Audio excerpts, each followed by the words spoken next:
Hi everyone, welcome to another episode by Poor Man Gamer. Today is episode 6 or 7 of Try Your Deck Thursdays, and it's a fun one. I got Pontiki here who said, "Hey, why don't you try out my deck as an oddball?" I've been able to get some wins out of it. So I took a look at his deck, and at first I was just like, "What the frick is this?" Right? But look. He's played 54 battles with this. He's a 75% win rate on this deck, and you can't really argue with the results.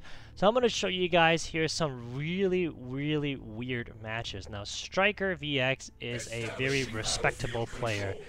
I believe I may have played him once a while ago, and he was a very respectable player. He's a good player, right?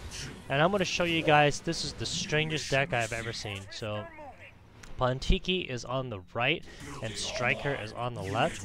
Now this right here, it's a very typical opening. Now I felt that Striker could have played a little bit better, and here's why. See that Cyber Wheel when it rolls out? There it is. Mr. Striker, what the heck are you waiting for? Get in there! Get! Right? Because you got one Cyber Wheel not doing anything. Then you just have second Cyber Wheel not doing anything. You don't always have to crazy gang up on that missile squad. You could have easily knocked him out and pressured him already, right? So I'm not sure why he hesitated for so long. And now he's trying to get fancy by pressuring him. Even though the missile's almost done, you had such a huge advantage with the 3 units. If it was me, I would have just tried to win this missile. But now you're getting Pontiki here a chance to come back, right? And he got fancy with that Giga Cannon. Giga Cannon's really strong unit, but if you're gonna risk losing your missile, then maybe it isn't worth it, right? And that's pretty much what we see here, is he almost loses that missile, and look, all that extra fancy pants stuff, trying to blow up his base, almost cost you the missile. But in all seriousness though, take a look at here. Okay, and this is super interesting. Notice how he has a huge matchup advantage. The Flame Troops against Infantry.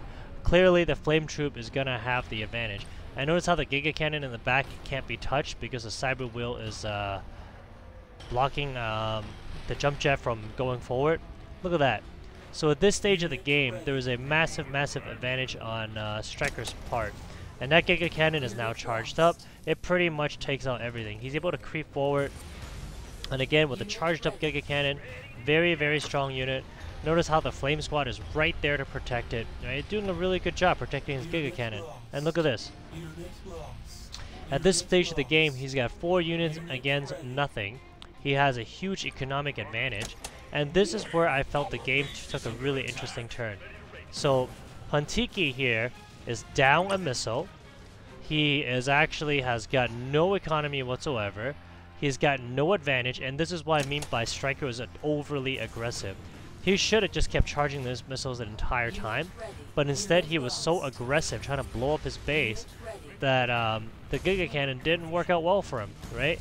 He loses that Giga Cannon, wasn't able to blow up a base, and now he's kind of got himself into a little bit of trouble because he didn't gain an economic advantage throughout this whole time. He never pressured the Harvester.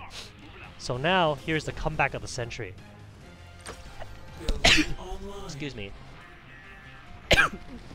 Check out this very unique use of the drone here. Pontiki was finally able to save up economy to roll out some air units. And notice how this entire time, because of the buff to the drone, now that there's 5 of them, even against a stealth tank, bang, it takes 4 shots, but it's still alive, right? And now it looks like Pontiki is going to lose his missile. But out comes the swarm of drone. And check this out. He rolls out the Orca Bomber just in the nick of time to clear out the bases. And whoa, that was cool, right? A very sneaky use of the Orca Bomber. And notice how the drones, because it's got a buff, it's actually able to kill laser troops now. So the drones, I don't know if you guys remember, a long time ago, was actually a strong unit. It was super OP. And then they nerfed it, and for the longest time, no one touched it. So we'll see with this buff if it's going to make a comeback. But look, here comes the Jump Jet again, trying to pressure the stealth tank. I love how the Orca Bomber baits them into ganging up on the Zone Trooper. It really isn't necessary to send 2 missile squads and a Flame Troop against the Zone Trooper. I would have moved my missile squads to the top to try to get this missile going. But hey, you know, Pontiki here plays a really great game with the Orca Bomber. Here comes another Orca Bomber with more drones, right? He uses the drones really well to absorb the damage from the stealth tanks. So look at that initial hesitation by the Orca Bomber. Out comes the drone first, bang bang, wastes his missiles, right? And then out comes the Orca Bomber to wipe out those stealth tanks while they're being recharged. Stealth tanks cannot fire on the move. So he was very lucky, he's even able to get one shot off.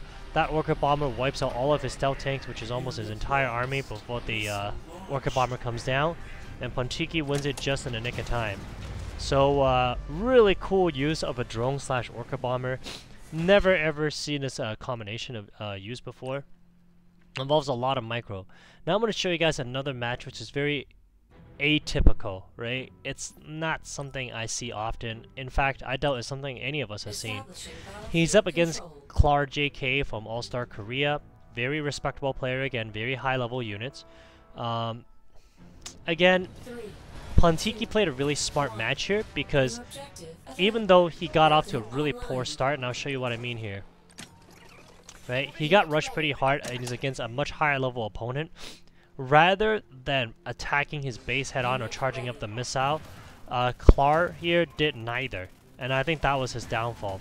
So, truth be told, there's nothing you can really do against his rush when the opponent has level 13 cyber wheels and level 12 bikes against your level 10 missile squads. Right? I mean, there is just nothing you can really do. So, Pontiki has already done a fantastic job with it, and now he's going to lose his harvester. Right? That's just the truth. What more could happen? So this is where I thought it was very interesting now. If I was Clark's JK, I would have either kept charging the missile or kept attacking the base. But look at what he's doing here. He's assuming that there's going to be another harvester coming out, not charging the missile, not doing anything. I mean, if you don't see anything, dude, go and attack his base. Why are you standing around for? Right? You don't, it's not a beauty pageant. I mean, look. The tank and the cyber wheel still standing there. Why? What are you waiting for? Right? Now Pontiki plays it smart. Instead of rolling out a harvester, he noticed that there are 2 ground units that cannot attack air. And he's just baiting him with the drone. I would have pounded the base to the ground. But, you know, that's not me. And out comes the Orca Bomber. So even though he blows up his own base a little bit, right, he basically almost takes out the Scorpion tank. The only mistake he made was rolling out the missile squad just a little bit early. So here again is another going to be a massive comeback. Out comes the swarm of drones to try to win this missile. The Orca Bomber takes out the bikes. There's the drones again. He's on all 3 tiles. And looks too little too late, Clark. What are you doing? Why didn't you attack his base earlier, right? So it's not until now, you know, that he finally gets rolling. Out comes more drones and still no harvesters. See that bike not doing anything? See those flame squads? I would have rolled up either more flame squads or more banshees. Let the banshees take out the drones, and let the flame squads attack the base. But look, 1 1,000, 2 1,000, 3 1,000, 4 1,000, 5 1,000, 6 1,000, 7 1,000, 8 1,000, 9 1,000, 10 1,000. 10 whole seconds at least of him not doing anything. Mr. Claire, please just go attack the base, right? Now, because he didn't do that, he was trying to get all fancy pants and charge up the and win the missile launch. Guess what happens? The field of drones just overwhelms him, and Pontiki was able to steal the win from him, right? So in this case here, Pontiki played a brilliant match based on what he had, and at the same time, Clark made some massive mistakes, right? So really cool, Pontiki. Thank you for sharing these, and I'm going to show you now my replays. I'll be honest, I played this deck before I watched your video because of timing, right? But it turns out to be kind of fun. So I'm going to show you 3 matches here. Right, 2 of which I won and 1 in which I lost, and it's very interesting. So you ready? So this one here is against Mary Moo Laos. So Mary Moo Laos, I really appreciate, and Pontiki, thank you guys. You guys have been a big part of my Discord. If you guys haven't checked it out yet, please go ahead and check it out below. These guys have been so committed, saving the videos for me to review and really wanting to be a part of this. So YouTube, big shout outs, thank you so much. Here, I roll out my harvester. Now check this out. I don't know what he's building, right? So I had to scout. In this deck, the best scout unit is the missile squad. And I notice on the bottom here, where the heck is his harvester? What's going on? And I see one of these. Ah, okay. He's trying to blow up my base pro early. Fortunately, I had jump jets, right? And fortunately, I was able to take out his scorpion. Sorry, his what do you call it? Giga cannon. Before I died, I accidentally built the wrong unit. I wanted to build jump jet squad, but because I've never used this deck before, I literally clicked the wrong unit. I'm trying to protect my snipers. That's why I moved them all the way back before moving them forward. Took a little bit of damage, right, but I needed to protect him. I know that because of that early rush, he doesn't have a harvester, or he has a poor economy, which is why out comes my missile squad. I'm going to go ahead and let him take out my jump jet because it's wasting my population. And here I am trying my best to pressure his harvester now, right? My snipers, I'm still holding them back because I don't see any infantry and they don't really do me any good. So there's now I finally wake up and I go, maybe I should move my snipers up and charge this missile. I go ahead and keep pressuring the harvester on the right hand side. I'm using my sniper to take out his missile squads, and out comes the drones. Because I was able to survive that early rush and I blew up his harvester, I gained myself a pretty big economic advantage, right? Out comes my orca bomber to take care of his missile squad. Obviously I'm going to get this missile, and now I'm going after the harvester. I really wish the orca bomber did just a little bit more damage against harvesters, but truth be told, they're a pretty good unit as is already. I'm going to go ahead and use my orca bomber once more. I'm going after his harvester. I don't know why I built a sniper, because I didn't really need it. That's because the drone's got a buff now, right? And I'm still going after his harvester, and as you see here, the orca bomber is not a great unit to go harvester hunting, but it is great to clear missile pads. So I'm trying to save my sniper once more. I'm using my 2 anti-air units. Bang, bang, bang. That knocks out his Banshee. He's still going after my sniper, but he can't get it. And out comes the Giga Cannon. So I'm trying to clear off some of my weaker units here. Out comes my Orca Bomber. Right, I got myself in a little bit of trouble because I shouldn't have camped all my units in the middle. I should have spread them out a little more and played it smarter. Unfortunately, my stupid Orca Bomber was not able to take out his Giga Cannon. So out comes an army of drones again, but it was too little too late for me. You know, I thought I was going to lose his missile, but fortunately at the very last second, he did not pressure me, and I was able to get this win. So pretty fun match all the way around, right? Very unique deck. I clearly did not use it as well as Pontiki because, let's admit it folks, if y'all have used this deck before, you know, then good on you, but I've never seen it. So now I'm going to show you guys a match that's more typical of an opponent. I'm playing Mary once more, and this was kind of cool as well because this one here, it's more typical of what you would see from the opponent. There's no Giga Cannon rush, nothing crazy like that. Right? Was this the match? Or did I screw up here? Did I click the wrong one? Oh, I'm so sorry guys, I clicked the wrong match. Let me fix that. Sorry. Let's try it one more time. So it was not against the Giga Cannon, it was against Brent. So now, if you notice this deck here from Pontiki, it's actually got a pretty big hole, which is it's not very good against air units. Outside of missile squads and the Pitbull, which it got nerfed again, right? Which I didn't think was necessary because they cost 10 Tiberium more than the bikes, and that health is going to really impact the way it plays. It seems small, but the Pitbull got nerfed. But anyway, I digress. So here I start off with a double harvester because it's a huge map. I'm going to get up against Brent Lee here, who has air units actually, the Mohawks. And they're actually pretty scary units. Mohawks got a buff, so they're even stronger than before, right? They're just not very good against harvesters anymore. So I do what I'm supposed to do. I protect my harvesters. I use my JJs, and I go pew pew pew pew, and I take care of them. I go ahead and let his shockwaves take out my missile squad, and out comes my drone. Because I have a double harvester, I have an economic advantage. I go ahead and even open up my snipers. I love how the drones do so much more damage now. I'm not gonna call them OP just yet because I haven't used them, and a lot of people probably have not leveled up the drones yet, unless you're like a player from way back in the day. I noticed a few of the ground units, but here's what he doesn't know, is that I have Orca Bomber. I go, whee! Bang, bang, bang, bang, bang, and takes out all of his ground units, right? And I'm gonna go ahead and charge up that missile now. Out comes some anti-infantry, out comes something with speed, because I don't know what he's gonna build. And interestingly enough, he go ahead and decides he's going to build 2 pit bulls. I'm going to go block him with my sniper here to make sure that I get this missile, right? And I do.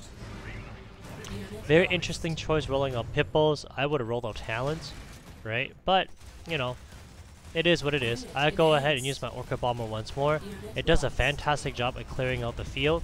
And I am trying my best now to pressure his harvester to see what's going on, which is why I got my jump jets up. I do see the Talon coming. I'm going to protect my Orca Bomber, obviously. And out comes the air units. And this is where the match starts getting interesting, because this deck does not have a lot of good anti-air counters, right? If I use a missile squad, they're very slow, very cumbersome. They're not good against Talons, right? If I use pit bulls, they got nerfed again. And they're not a great anti-air unit, right? They're pretty good. I'll go ahead once more and use that Orca Bomber to try to clear as much as I can. Bad micro on my part. Could have done a lot better. Should have finished off that pit bull. I didn't. But this is what I mean. Because of the composition of this deck, right? The Orca Bomber was great when it clears out a pad, but when there's a lot of air units with one shockwave, it kind of leaves me in a bind because it forces me to use the snipers. Now, I love snipers because of his 2-tower range, but it just takes so long, right, for it to do some damage. Look at that. They just take so long to fire off a shot. What I should have done here was roll out a field of drones, right? But because I had a double harvester, this is where the drawback of the deck is, where I have trouble rolling out enough units. And to drone spam the way that you saw earlier from Pontiki, the only way for that to really work is to have one harvester. Now remember, I have a huge economic advantage. I have almost 1,000 Tiberium. So clearly I am not money starved. And I'm going to do what I should be doing, which is, what's the point of the harvesters harvesting now, right? I'm actually going to go ahead and use my harvesters just as body bags, really, at this time in the game. I do see his Talon. That Talon isn't going to do anything against me. I'll go ahead and use my Orca Bomber, and I clear out that Predator tank of his. I roll out my Harvester. Now he's stuck with 3 Talons. I purposely do not engage his Talons, or I try not to, because I know that they don't really do anything against my vehicle units. So out comes my 2 Harvesters in the bottom, out comes a Pit Bull on the top, and I was able to body block him at the end and finish him off. So great game, Brent. Thank you so much for the friendly match. Really oddball deck. I'm going to show you guys one last match where I lost and how this deck could be used effectively, which is here. So I played Mary Lou quite a few times now. She knows what my deck is, and she was actually able to go ahead and put together a deck that pretty much specifically counters my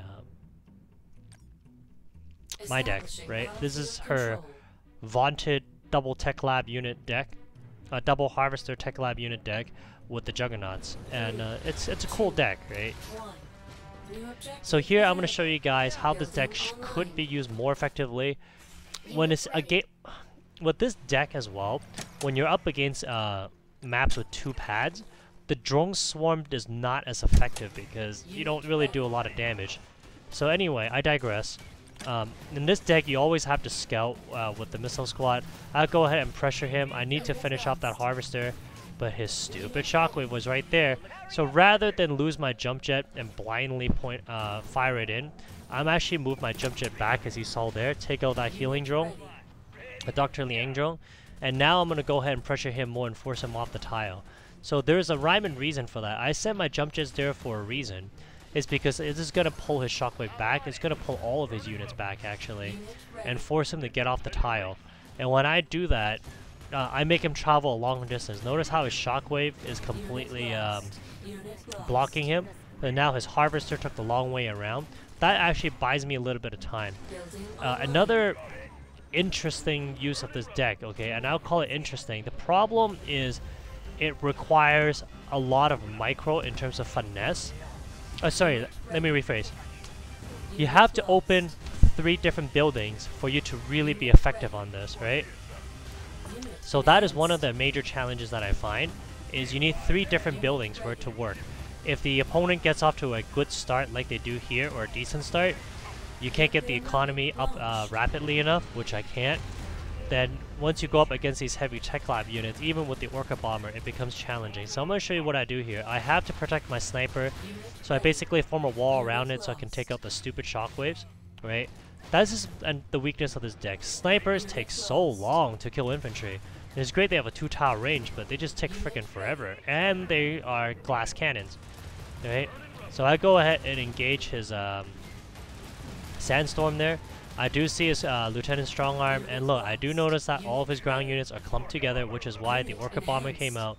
I go ahead and send it over, bang, bang, bang, bang, bang, take out the Juggernaut. Couldn't take care of the Sandstorm. That's why I run it all the way down. I'm still doing what I can to pressure his Harvester, while at the same time, play my matchups correctly. I'm going to go ahead and send my JJs, and again, like I said, this deck has got a huge weakness against air units. I can't really do anything without Orca Bomber, so I go ahead and just engage his Harvester at this time. I'm trying to prevent him from rolling out even stronger units. I switched the drones actually to a Talon. The reason is because I didn't have a lot of anti-air. And notice how here, if I had drones, these are not matchups I could have won. Right? It wouldn't really have made a difference, especially as a Sandstorm where they can fire multiple volleys. The drones would fall apart against them. Right now, I'm doing my absolute best to try to hold this missile. I got my JJs there for a reason. The strongest anti-ground unit I have is the Orca Bomber, so I am forced to use the Orca Bomber because my Pitbulls are not going to do anything against a Sandstorm. And I am doing my absolute best here to try to get on the tile, which is why my Pitbull is there.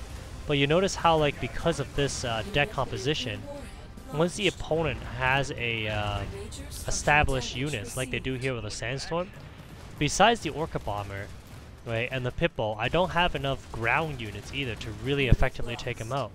If I'm going to send jump jet squads, he's got the stupid Talons which are in the way, as you can see there. So there's the Talon, wiping out my infantry very quickly. But in fairness, Mary Moose knew my deck, so she probably customized it just to kick my ass, right? Which is okay. It ends up being a really close match. I do my absolute best to pressure the enemy. I'm basically using my Orca Bomber right now to try to hold the pad. But notice how I dropped quite a few bombs on that Sandstorm and it still lives. And this is a major flaw with this deck, is against these, like a Titan or these really heavy hitting units, it makes it difficult to be effective and win the match. So here, even though I almost get him, right, it was too little too late and I lost this match. Really fun deck. I love the way that Pontiki used it. And so if you're a free-to-play player, guys, here's a fun deck that you can try. I try my best to be non-biased and list all the pros and cons. I try to show you guys everything here. The last con I would say is Jump Jet Squads, Snipers, and the Orcas are all epic cards. And so as a free-to-play player, they may be very difficult for you to obtain. But if you do have them, and you feel that this deck could be competitive, maybe give it a try, especially in the Blitz events where they're going to be level capped. So guys, thank you for watching, and as always, have a wonderful day. Take care.